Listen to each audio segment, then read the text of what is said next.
BRS నాయకులు రాజకీయాల్లో ఉండి సేవ చేయాలనుకుంటే బీజేపీలోకి రావాలంటూ మహబూబ్ నగర్ ఎంపీ డీకే అరుణ పిలుపునిచ్చారు. జడ్చర్లలో బీజేపీ నియోజకవర్గ స్థానిక సంస్థల ఎన్నికల సన్నాహక సమావేశంలో జిల్లా బీజేపీ ఎన్నికల ఇన్ఛార్జ్ చింతల రామచంద్రారెడ్డితో కలిసి ఆమె పాల్గొన్నారు.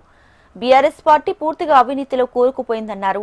తెలంగాణ రాష్ట్రాన్ని దోచుకున్న టీఆర్ఎస్ నేతలు పరేషన్లో ఉన్నారని, ప్రత్యామ్నాయం బీజేపీయేనని చెప్పారు. ముస్లింలకు 10% రిజర్వేషన్లను కలిపి బీసీలకు 42% ఇచ్చామంటూ కాంగ్రెస్ పార్టీ బీసీలను మోసం చేస్తుందని విమర్శించారు. బీసీలకు మాత్రమే 42% రిజర్వేషన్లు ఇవ్వాలని బీజేపీ డిమాండ్ చేస్తుందన్నారు. టిఆర్ఎస్ పార్టీ ఈరోజు కోలుకోలేనటువంటి పరిస్థితిలో ఉన్నది. తెలంగాణ రాష్ట్రాన్ని దోచినటువంటి బీఆర్ఎస్ పార్టీ నాయకులు ఈరోజు కార్యకర్తలంతా కూడా పరేషాన్లో ఉన్నారు.